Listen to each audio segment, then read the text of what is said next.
kondisinya saat ini itu per tadi pagi misalnya, ini paling tidak untuk internal Kementerian Desa itu adalah dari mendaftar nama menuju verifikasi nama, itu internal Kementerian Desa, dari mendaftar nama ke verifikasi nama.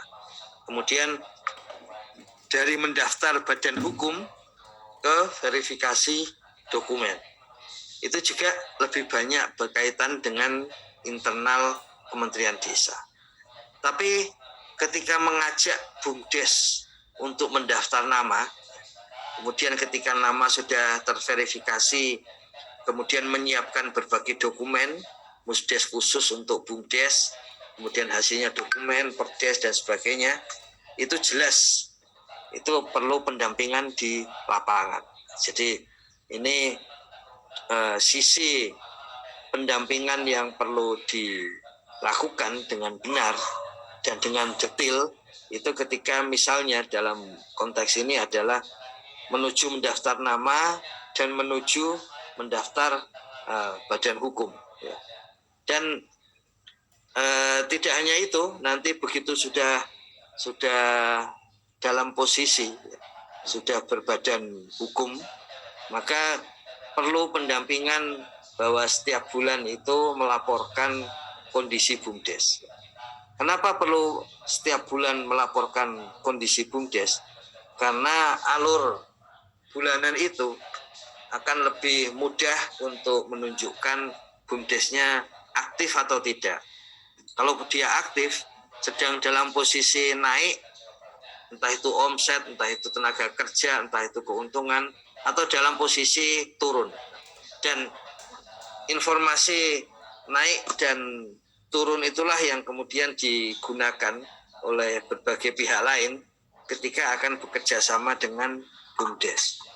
Jadi ketika kita mendampingi BUMDesa, siapapun itu, tentu saja Kementerian Desa akan berharap kepada tenaga pendamping profesional, akan memerintahkan dengan segera kepada tenaga pendamping profesional. Tapi pegiat BUMDes, dinas PMD yang memang punya punya tupoksi juga tugas pokok untuk pembinaan BUMDes, termasuk juga perbankan yang memang salah satu tugas pokoknya adalah untuk membina BUMDes, terutama inklusivitas ekonomi, inklusivitas keuangan untuk BUMDes, maka itu bagian-bagian yang menjadi sangat penting. Jadi memang saat ini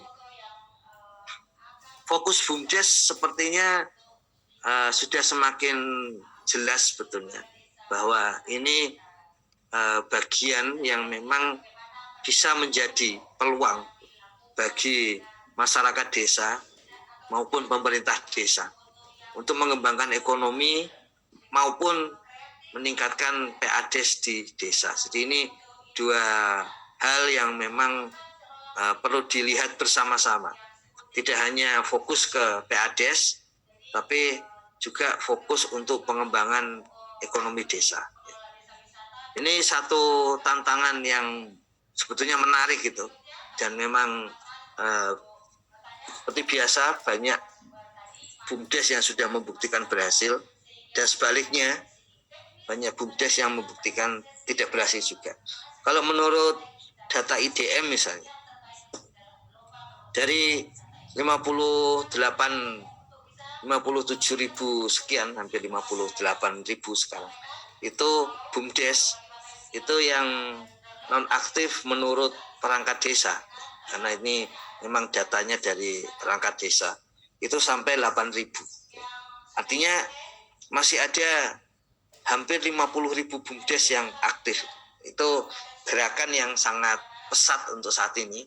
Kalau kita lihat data tahunan dari potensi desa BPS maupun digabungkan dengan IDM di Kementerian Desa, itu trennya menaik. Sementara tren kelembagaan ekonomi lain di desa dalam posisi sedang turun. Ya, jadi memang sedang ada peralihan di mana BUMDes secara publik itu sedang mendapatkan opini bahwa ini salah satu peluang untuk kelembagaan ekonomi di desa. Makanya harus data-data itu menunjukkan bahwa memang bagaimanapun harus ada penguatan, persiapan yang lebih kuat lagi, ya. Karena mencari atau meminta harapan publik itu bukan sesuatu yang mudah. Kesepakatan publik itu sesuatu yang sangat-sangat sulit, bahwa sekarang ada harapan, ada sudut pandang, ada opini tentang itu yang satu hal yang memang sangat berharga pada saat ini, dan tidak ada yang lebih penting daripada memenuhi harapan tersebut. Nah, contohnya di samping yang opini publik tadi, itu juga regulasi tentang BUMDes itu semakin banyak, ya, semakin banyak dan semakin terintegrasi. Ya. Tentu saja ini karena kita pernah mendapatkan Omnibus Law, ya, di tahun 2020 akhir, dan kemudian benar-benar diikuti oleh berbagai peraturan pemerintah yang langsung merujuk BUMN, BUMD, dan BUMDes. Nah, pada saat ini Gus Halim misalnya sudah memerintahkan kepada Direktorat Jenderal Pengembangan Ekonomi dan Investasi Desa itu untuk selalu berkomunikasi dengan 5 kementerian lain yang dalam PP itu meluaskan unit-unit usaha BUMDes, ya, dengan BKPM untuk izin-izin usaha dan juga untuk usaha di jalan, di samping jalan tol dan non tol, ya. Kemudian dengan Kementerian Perhubungan terkait dengan terminal serta usaha-usaha yang berkaitan dengan uji kendaraan bermotor. Jangan lupa juga bahwa dengan Kementerian ATR, BPN memastikan dalam PP-nya bahwa BUMDes itu bisa menjual tanah. Jangan lupa itu, kalau bisa menjual tanah untuk kepentingan umum, berarti satu konsekuensi logisnya itu adalah BUMDes bisa membeli lahan, ya. Jadi ini hal-hal yang perlu juga diketahui, ya. Dengan Kementerian PUPR, dengan Kementerian KLHK, bagaimana BUMDes bisa mengelola usaha kayu, usaha hutan untuk skala kecil. Nah, skala kecilnya itu di dalam peraturan menteri, 5 menteri itu seperti apa? Itu fokus salah satu yang ditugaskan oleh Menteri Desa kepada jajarannya untuk selalu berkoordinasi, berkomunikasi dalam perumusan regulasi di bawah PP peraturan pemerintah yang berhubungan dengan BUMDes ini, ya. Dan kemudian juga sudah mulai jelas hubungan-hubungan atau kerjasama antar kementerian dan lembaga. Jelas yang untuk Kementerian Hukum dan HAM, kemudian Kementerian Investasi itu sudah mulai jelas, kan, dan sudah teruji, sudah terbukti, ya. Ini tidak hanya di level praktis di lapangan, tapi juga sampai ke level antara menteri desa dengan menteri hukum dan HAM. Jadi apapun kalau ada masalah bisa sudah langsung berkomunikasi dan lebih intensif daripada sebelum adanya PP BUMDes, ya. Kemudian dengan Kementerian Investasi, kalau kita lihat dalam video di YouTube Pidato Desa 2022 misalnya, di situ ada menteri-menteri lain yang memiliki ikatan atau hubungan, ya, Kementerian Pertanian, Kementerian Investasi, Kementerian Perhubungan, ya, yang waktu itu belum sempat, sehingga berikutnya itu Kementerian PUPR, ya, kemudian Kementerian KLHK. Jadi seperti itu. Kemudian jelas BUMDes itu entitas badan hukum baru, dan kita belajar dari inovasi apapun di berbagai negara maupun yang berlangsung di Indonesia, ya, dari berbagai daerah. Sesuatu yang baru ini tidak bisa cuma sekali, tapi butuh inovasi-inovasi lanjutan. Ya. Jadi tidak ada model seperti yang sering diistilahkan, ini kasihan ini pohon pisang, sering diistilahkan hanya berbuah sekali gitu ya. Tapi sebetulnya ya kasihan pohon pisangnya. Tapi inovasi tidak seperti itu. Jadi setelah entitas badan hukum baru, maka di level Menteri Desa sampai ke jajarannya itu selalu hampir tiap hari itu mendiskusikan berbagai inovasi-inovasi lanjutan, ya, yang kemudian kita ingin mencapai titik cakrawala itu. Badan hukum baru BUMDes itu titik cakrawalanya itu bisa berusaha sampai sejauh apa, ya. Kementerian Desa juga dituntut demikian. Kementerian Desa bisa mengusahakan dukungan kepada BUMDes itu sampai ke titik cakrawala dukungan seperti apa, ya. Nah, salah satu yang sudah di saat ini dalam proses dijalankan itu adalah perumusan berbagai rancangan sampai ke modul pelatihan BUMDes dengan berbagai aspek baru yang saat ini ada maupun aspek yang akan muncul beberapa bulan ke depan. Jadi rancangan pelatihan misalnya kemarin itu sampai malam itu ada perumusan gitu, rancangan-rancangan untuk dukungan pelatihan, baik itu kepada BUMDes langsung maupun kepada pihak-pihak yang ingin mendampingi BUMDes.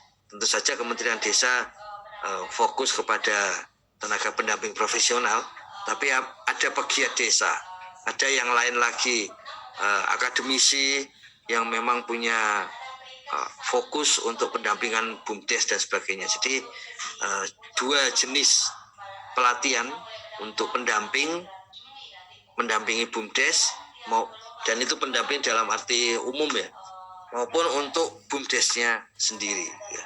Kemudian juga berbagai pihak yang memiliki misalnya CSR dan sebagainya berkaitan dengan BUMDes itu juga membutuhkan modul-modul yang seperti ini, sehingga ada kesepahaman bersama, meskipun tentu saja di lapangan pasti itu selalu ada inovasi-inovasi baru.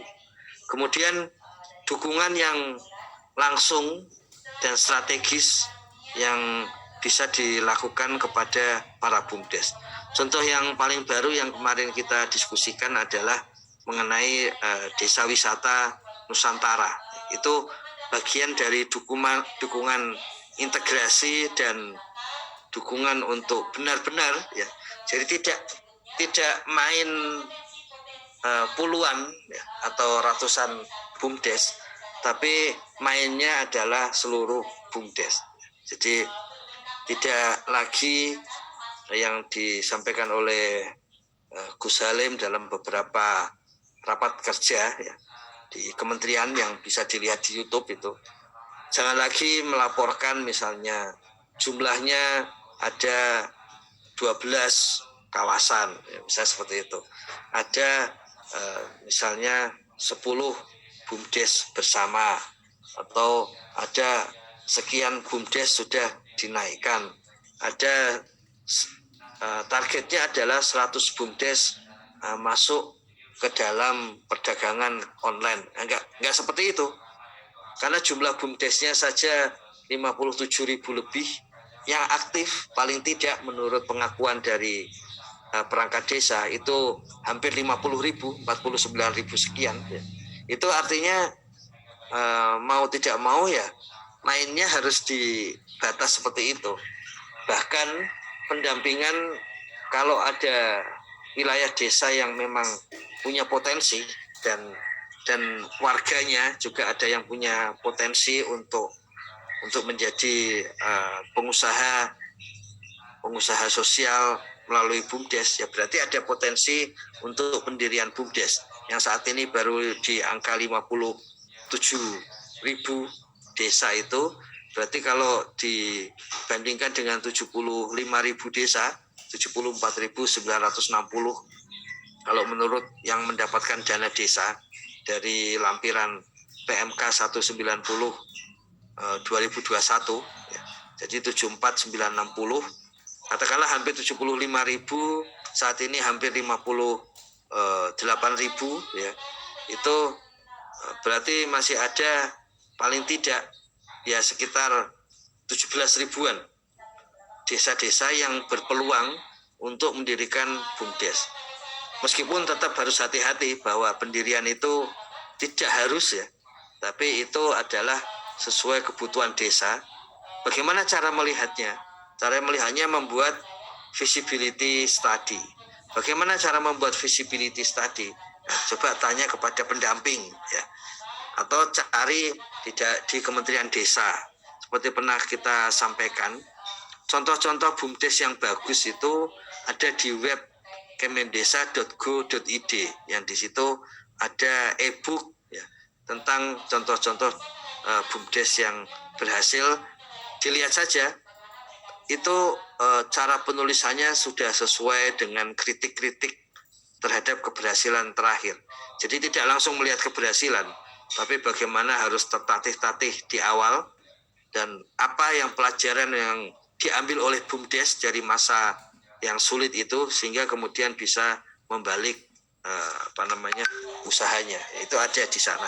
Kemudian kalau kita lihat lebih lanjut, itu juga terbaca misalnya apa saja yang dilakukan oleh desa, apa saja yang dilakukan oleh desa untuk menggerakkan BUMDes, ya. Apa saja yang dilakukan desa menggerakkan BUMDes, kemudian membuat BUMDes itu menjadi sangat maju, ya, seperti itu, ya. Jadi itu bagian-bagian yang memang bisa dilakukan oleh desa, ya, untuk melihat hal-hal yang baru tadi, ya.